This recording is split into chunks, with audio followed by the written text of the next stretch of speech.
Ntabwo nzi niba wari ubizi, ariko Burundi bwigeze kumara hafi amezi 3 buyoborwa na guverinoma yakoreraga mu buhungiro. Amateka y'u Rwanda n'u Burundi arasa cyane ku buryo kuyatandukanya bisaba kwitonda. Uretse ko n'abaturage b'ibihugu byombi babizi ko ari abavandimwe, uretse rimwe na rimwe iyo hivanzemo politike. Ntabwo ari kera ubwo guverinoma y'u Burundi yahungiraga mu Rwanda, kubera ko abavutse icyo gihe baracyari bato.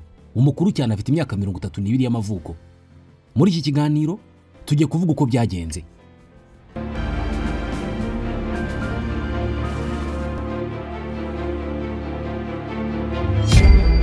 Byari mu kwezi kwa 10 mu mwaka wa 1993 ubwo igisirikare cy'u Burundi kicaga Melchior Ndadaye wari umaze amezi 3 ku butegetsi, bigateza imvururu n'imidugararo mu gihugu. Ubusanzwe tuzi ko ahenshi iyi imvururu zivutse abahunga ba mbere n'abaturage, ariko kuri iyi nshuro abari bagize guverinoma ya Ndadaye bahunze mbere. Feri ya mbere bayifatira i Kigali, ibiro byabo bijya muri ambasade y'u Burundi Kigali. Iyi guverinoma yakoreraga i Kigali yari iyobowe na Jean Minani wari usanzwe wari ministre w'ubuzima muri guverinoma ya Ndadaye. Byageze aho guverinoma ya Minani yari i Kigali ihabwa imbaraga, ndetse wari ministre w'intebe Sylvie Kinigi ndetse n'abandi ba ministre be nabo bageraho barayamanika, bemera ko Minani agumana ububasha ari i Kigali. Imbaraga za Minani i Kigali zari nyinshi cyane kubera ko yahakiriraga n'abadiplomate mpuzamahanga, agahabwa umwanya kuri radio Rwanda ngo ageze ubutumwa ku Barundi, abishyigikiwemo n'ubutegetsi bwa President Juvenal Habyarimana bwari bufite uburakari ko Ndadaye, perezida wa mbere w'umuhutu mu Burundi, yishwe, kandi bigakorwa n'abasirikare bari biganjemo abo mu bwoko bw'abatutsi. Mbere yo kujya ku mateka ya guverinoma ya Minani i Kigali, reka tubanze dusubire inyuma gato tuvuge ko kujya ku butegetsi kwa Ndadaye ndetse n'uburyo yishwemo. Byatangiye saa 8 z'ijoro ku wa 4 ku itariki ya 21 y'ukwa 10 mu 1993 mu mujyi wa Bujumbura. Icyo gihe amasasu yari mavuga hafi y'ingoro y'umukuru w'igihugu iruhande rwa Hotel Source du Nil. Yari yarayemo umunyamakuru wa Jeune Afrique Laurent Girodino. Amaze kumva amasasu yarombotse akura amarido ku madirishya, arebye hasi abona abasirikari barimo kurasa bashaka kwinjira mu biro by'umukuru w'igihugu Melchior Ndadaye wari umaze iminsi 100 atowe n'abaturage. Urusaku rw'amasasu rwamaze iminota 45. Ibisasu byarashwe byasenye igice kimwe cy'ibiro bya president ndetse no kuri Hotel Source du Nil. Saa 2 za mu gitondo imodoka ya gisirikari yaje kuri presidence itwaye Ndadaye n'umuryango we, abashinzwe kumurinda bamusezeranya kwita ku mutekano we. Umwe mu bakozi ba presidence yabonye ibintu atari bisanzwe, ashaka gutorokesha president Ndadaye, ariko undi arabyanga. Imodoka y'abamurinda yahise imujyana mu kigo cya gisirikare cya Muha. Agezeyo asanga abasirikari barakaye bamutegereje, ari nabo bari baraye barasa bashaka kumukura ku butegetsi. Abo basirikari basabye abamurindaga kumubaha. Abamurindaga babanza kubyanga, bajya mu biganiro byarangiye bemeye kumutanga ahagana saa 3 za mu gitondo. Ba basirikari bari bateguye kudeta bishe Ndadaye ahagana saa 4, bamwicira muri icyo kigo, bamuhondaguye ibyuma, banamuvuna imbavu, bamunigisha ikiziriko nk'uko byagaragajwe na raporo y'isuzuma murambo yakozwe nyuma y'iminsi apfuye, bayita autopsy. Umurambo wa Ndadaye waje kuboneka nyuma y'iminsi mike, ushyinguye mu irimbi rya Ruziba mu majyepfo y'umujyi wa Bujumbura. Wataburuwe ku itariki ya 30 y'ukwezi kwa 10 mu 1993, ujyanwa mu ruganda rwenga inzoga rwa Brarudi. Umunsi Ndadaye yishweho, abasirikare bahise birara mu bayobozi bo mu ishyaka Sawanya Frodebu Ndadaye yaturukagamo, barabica, by'umwihariko perezida w'inteko ishinga amategeko Pontier Karibwami na vice president Gilles Bimazubute, ari nabitegeko nshinga ryagenaga ko bashobora kumusimbura. Ushobora kwibaza ngo Ndadaye yazize iki? Uyu mugabo yari wo mu bwoko bw'abahutu, akomoka mu ishyaka Sawanya Frodebu. Mu myaka isaga 30 u Burundi bwari bumaze bwigenga, nta mutu n'umwe wari warayoboye igihugu. Mu myaka y'1990 abayobozi bo mu karere k'ibiyaga binini cyane cyane bafashwaga n'Ubufaransa, President François Mitterrand yabasabye gufungura urubuga rwa demokarasi mu bihugu byabo, bitaba ibyo bakimwa inkunga zimwe na zimwe. U Rwanda na Zaire byahise bibikora, biganisha ku mashyaka menshi mu gihugu, ariko Burundi bwayoborwaga na Major Pierre Buyoya burabyanga kugeza mu 1992 ubwo igitutu cy'amahanga cyari kibugeze kure. Ishyaka rukumbi rya Iprona ryari rigizwe cyane n'abatutsi, niryo ryari ryarayoboye Burundi kuva mu 1966. Ubwo amashyaka menshi yemerwaga hakanategurwa amatora ya president n'ay'abadepute, nibwo amashyaka nka Frodebu, PSD, PP n'andi yakajije umurego atangira kwiyamamariza imyanya. Mu matora yo ku itariki ya mbere y'ukwa gatandatu mu 1993 Ndadaye yatorewe kuba president atsinze Buyoya wari umaze imyaka 6 ku butegetsi. Ishyaka Frodebu no mu nteko ishinga amategeko ryabonye amajwi 80%. Ndadaye akigera ku butegetsi inshuro nyinshi yaragiye guhirikwa n'abasirikari bari bagizwe hanini n'abo mu bwoko bw'abatutsi. Uwo mugabo kandi yari yugarijwe impande zose kubera ko uretse abatutsi by'umwihariko abasirikari batamwibonagamo n'abahutu bari bamumereye nabi ngo ashyikirize inkiko abatutsi bagize uruhare mu bwicanyi bwagiye buba muri icyo gihugu bugahitana imbaga y'abahutu. Ikinyamakuru Le Soir cyo mu Bubiligi ku itariki ya 2 y'ukwa 11 mu 1993 cyanditse ko mu Burundi hari hamaze iminsi hari ikimeze nk'ikirunga cyashoboraga kuruka igihe icyo ari cyo cyose. Raporo ya komisiyo ya Loni ku kutubahiriza uburenganzira bwa muntu mu Burundi guhera mu 1993 ivuga ko Ndadaye amaze gupfa abakoze coup d'etat bashyizeho komite bise Conseil National de Salut Public iyobowe na François Ngeze wahoze ari minisitiri w'umutekano ku bwa Buyoya wahise akuraho ba guverineri b'abasivile abasimbuza abasirikare. Iyo guverinoma niyo yatangiye kuyobora igihugu ari nako yica bahoze mu buyobozi ku bwa Ndadaye ndetse n'umuturage wese wagaragazaga ko atabashyigikiye.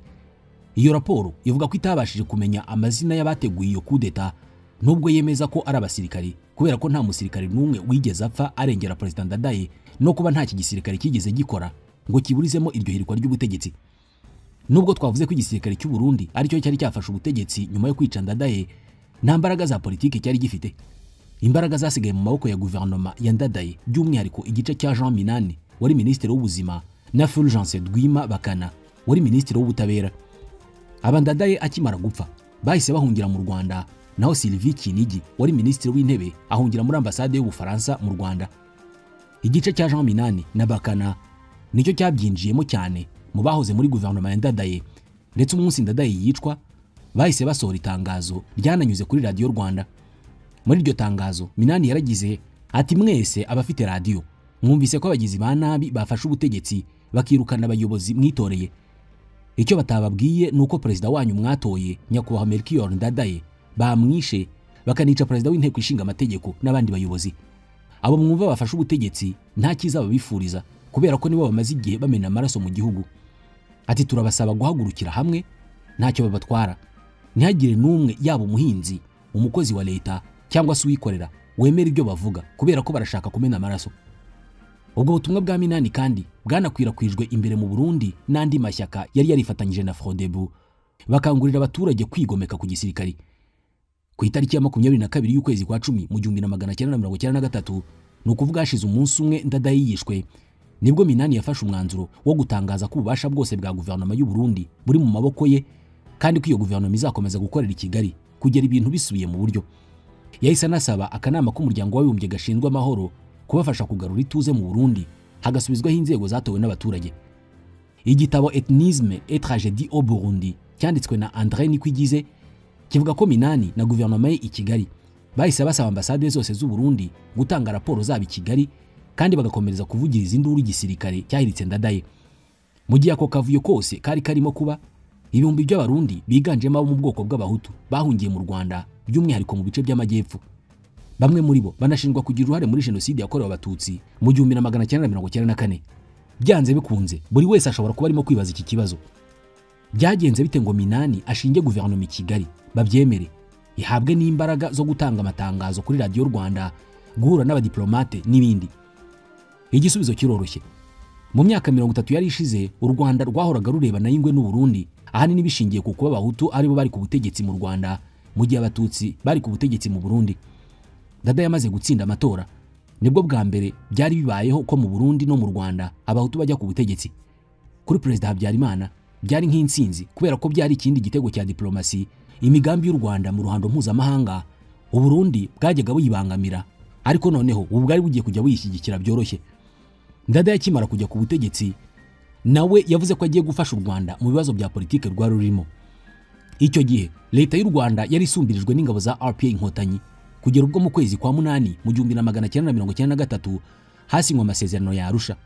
Nubwo jenoside yakorewe abatutsi yabaye atarashyirwa mu bikorwa, ubushuti bwa guverinoma ya Habyarimana n'iya Ndadaye binavugwa ko bwari bukomeye ku buryo hari amasezerano y'ibanga bari bamaze gusinyira muri Leta Zunze Ubumwe za Amerika yemerera ingabo z'Ubufaransa kugira ibirindiro bitatu mu Burundi ahitwa mu Kayanza, Rumonge na Kirundo. Binavugwa ko umugambi wari uwo kwegurira Ubufaransa umutekano w'u Burundi ingabo za leta zikavaho, bikaba no mu byarakaje abasirikari bagafata umwanzuro wo guhirika ubutegetsi. André Nikwigize anavuga ko Perezida Habyarimana na leta ye ngo bashobora kuba baragize uruhare mu bibazo byagwiririye Burundi muri uko kwezi kwa 10 mu 1993. Impamvu nuko umunsi wabanjije ihirikwa rya Ndadaye, inzego z'iperereza z'u Rwanda zagaragaye Bujumbura hamwe n'umufaransa Capitaine Paul Baril. Uyu azwi cyane nk'umucanshuro, akaba na maneko w'Ubufaransa wagize uruhare mu gutoza no kwigisha intera hamwe n'abandi bagize uruhare muri jenoside yakorewe abatutsi. Uruhare rwaba runashingirwa ku bwicanyi bwibasiye abatutsi bwakurikiye ihirikwa rya Ndadaye. Bikavugwa ko bishobora kuba byarategurirwaga i Kigali mu kwihimura ku gisirikare cy'u Burundi no kwerekana mu mahanga ko ntacyo gishoboye. Icyo ari cyo cyose cyaba cyaratumye Minani na guverinoma ye bahita bahabwa ubuhungiro mu Rwanda. Ikizwi nuko iyo guverinoma yavuganye cyane n'ubutegetsi bwa Perezida Habyarimana, ndetse bidatinze ku itariki ya 28 y'ukwezi kwa 10 mu 1993 Habyarimana yahamagaje inama y'igitaraganya yagombaga kwiga ku bibazo by'u Burundi. Iyi nama yitabiriwe n'intumwa za Tanzania, umuryango w'ubumwe bwa Afurika, Zaire na Misiri. Itangazo ryavuye muri iyo nama ryamaganye ihirikwa ry'ubutegetsi mu Burundi, ndetse biyemeza kugarura amahoro mu Burundi. Boherezayo ingabo zidafite aho zibogamiye, nubwo igisirikare cy'u Burundi icyo gihe cyatsembye ko kitazemerera undi musirikare utari uw'u Burundi kubakandagirira mu gihugu. Guverinoma ya Minani i Kigali kandi yatangiye no kwandikira ibihugu by'amahanga ibisaba inkunga. Nko ku itariki ya 23 y'ukwezi kwa 10 mu 1993 Minani yandikiye Ububiligi awusaba miliyoni 5 z'amafaranga yakoreshwaga mu Bubiligi ngo afashe guverinoma iri mu buhungiro gukora. Byose bigaragara ko leta ya Habyarimana yari ishyigikiye cyane Minani na guverinoma ye, byongeye ko kuba abatutsi basubira ku butegetsi mu Burundi Habyarimana atabyifuzaga. Guverinoma ya Minani yagize imbaraga mu buhungiro mu Rwanda, ndetse ijya mu biganiro n'igisirikari n'andi mashyaka yari akomeye icyo gihe kugira ngo bashakire hamwe umuti watuma Burundi busohoka mu bibazo. Byatumye ku itariki ya 23 y'ukwezi kwa 12 mu 1993 inteko ishinga amategeko y'u Burundi iterana itora abayobozi bayo bashya.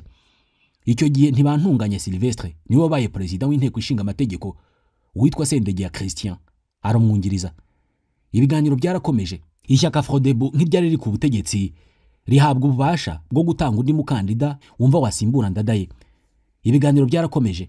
Amatora yo gushyiraho perezida mushya akorwa n'inteko ishinga amategeko ku itariki ya 13 y'ukwa mbere mu 1994. Hatorwa Cyprien Ntaryamira. Hemejwe ko guverinoma igirwa na 60% by'abayoboke ba Frodebu, naho 40% bakava mu mashyaka atavuga rumwe nayo. Uyu perezida mushya w'u Burundi yaje atanga ihumure, ndetse benshi bari bazi ko noneho ibintu bigiye gusubira mu buryo, nubwo nanone igisirikare kitari kishimye kubera ko umuhutu yarasubiye ku butegetsi.